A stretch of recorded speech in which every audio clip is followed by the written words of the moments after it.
भीड़ में खोया आदमी। प्रस्तुत निबंध जनसंख्या वृद्धि और पर्यावरण प्रदूषण को ध्यान में रखकर लिखा गया है। मनुष्य यदि जनसंख्या वृद्धि पर नियंत्रण नहीं लगाएंगे तो वह दिन दूर नहीं जब हम सभी स्वयं इस भीड़ में और इससे उत्पन्न समस्याओं में पूरी तरह खो जाएंगे।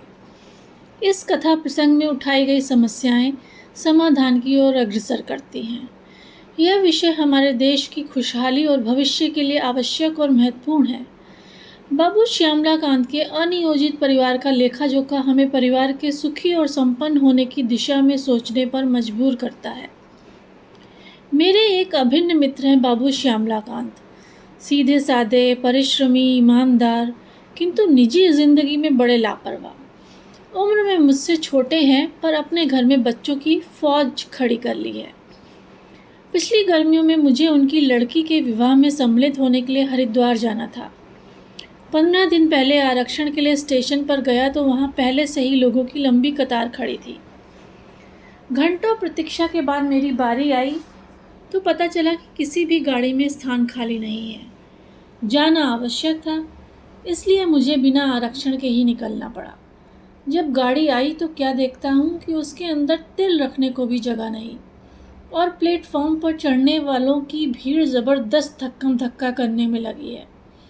मेरे पास सामान बहुत कम था, फिर भी कुली की सहायता लेनी पड़ी।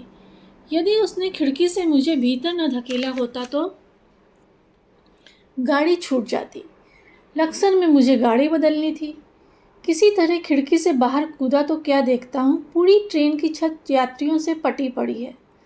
सोचता हूँ अपने प्राणों को भीषण संकट में डालकर ट्रेन की छत पर यात्रा करने के लिए लोग क्यों मजबूर हुए। इन लोगों को रेल के नियम, व्यवस्था और अनुशासन का ध्यान क्यों नहीं है। हरिद्वार स्टेशन पर श्यामलाकांत जी का बड़ा लड़का दीनानाथ मुझे लेने आया था। उसे अपनी पढ़ाई पूरी किए 2 वर्ष हो गए हैं। तभी से नौकरी की तलाश में भटक रहा है। मैंने पूछा, अब तो जगह जगह रोजगार कार्यालय खुल गए हैं, उनकी सहायता क्यों नहीं लेते। कहने लगा, चाचा जी वहाँ भी गया था। पूरे दिन लाइन में खड़ा रहने पर जब मेरी बारी आई तो अफसर बोला, भाई नाम तो तुम्हारा लिख लेता हूँ पर जल्दी नौकरी पाने की कोई आशा मत करना। तुम्हारी योग्यता के हज़ारों व्यक्ति पहले से इस कार्यालय में नाम दर्ज करा चुके हैं। मैं सोचने लगा, जब एक छोटे शहर का यह हाल है तो बड़े शहरों में बेरोजगारों की कितनी भीड़ भटक रही होगी। घर पहुंचा तो छोटे से मकान में सामान की ठूसम ठास और बच्चों की भीड़ देखकर मेरा दम घुटने लगा। मैंने श्यामला बाबू से पूछा, क्या तुम्हारे पास यही 2 कमरे हैं। वे बोले, क्या करूं मित्र, 2 वर्ष पहले इस शहर में आया था, तभी से मकान की तलाश में भटक रहा हूं। शहर में चक्कर काट काट कर जूते घिस गए। निराश होकर जब थक गया तब साल भर बाद मकान के नाम पर सिर छुपाने के लिए गली के अंदर यह छत मिली। सर, शहर पहले की तुलना में कई गुना फैल चुका है। दूर दूर तक नई कॉलोनी बन गई है। फिर भी मेरी तरह न जाने कितने लोग मकानों के लिए भटक रहे हैं। हमारे देश में बढ़ती हुई आबादी का ही यह दुष्परिणाम है। जनसंख्या बढ़ रही है, मकान और खाद्यान्न घट रहे हैं। उसी समय श्यामला जी की पत्नी जलपान लेकर आई। उनके पीछे उनकी 3 छोटी लड़कियां और पल्ला पकड़े 2 छोटे लड़के। मैं उनकी दुर्बल काया और पीला चेहरा देखकर स्तब्ध रह गया। मैंने पूछा, कब से अस्वस्थ है, डॉक्टर को दिखाकर इलाज नहीं करा रही हैं क्या। वह फीकी मुस्कान मुस्कुरा दी। बोली, भाई साहब, इतने बड़े परिवार में हर रोज़ कोई ना कोई बीमार रहता ही है। डॉक्टर को दिखाने अस्पताल गई थी पर अस्पतालों में आजकल रोगी और उनके संबंधी मधुमक्खी के छत्ते की तरह डॉक्टर को घेरे रहते हैं। वह भी अच्छी तरह किस किस को देखें। आजकल तो ऐसा लगता है मानो पूरा शहर ही अस्पताल में उमड़ आया है। समझ में नहीं आता ऐसी भीड़ क्यों है। अब यही देखिए ना, मेरी तबीयत भी ढीली ही रहती है। सोचा था विवाह के कपड़े दर्जी से सिलवा लूँगी। बड़े बेटे को दर्जी के यहाँ भेजा, लेकिन वह जिस किसी भी दुकान पर गया हर दर्जी ने पहले से सिलने आए कपड़ों का ढेर दिखाकर अपनी मजबूरी जाहिर कर दी।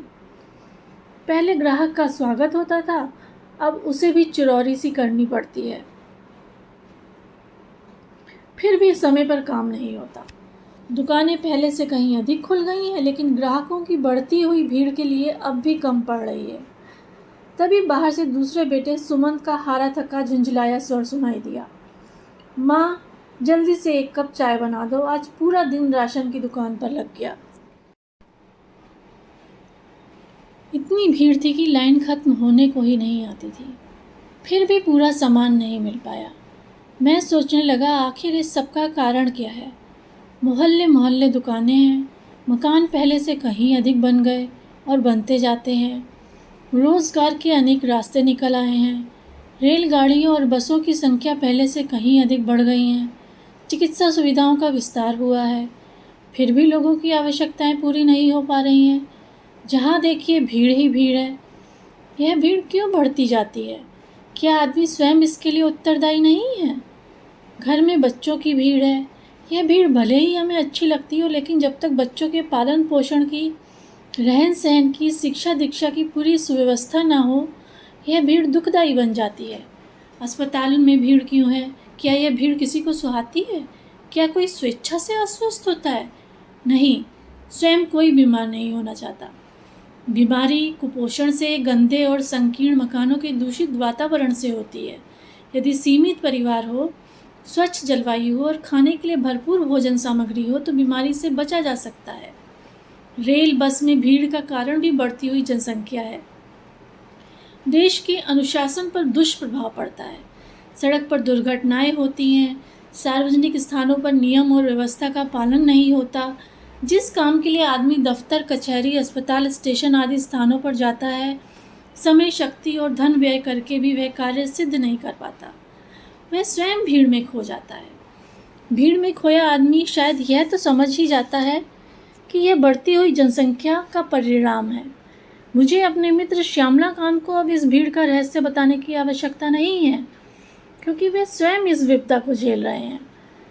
ऐसा लगता है कि यदि समय रहते हमारा देश अब भी नहीं चेता और श्यामला बाबू की तरह परिवार बढ़ाता गया तो वह दिन दूर नहीं जब वह स्वयं इस भीड़ में और इससे पैदा होने वाली समस्याओं में पूरी तरह खो जाएगा।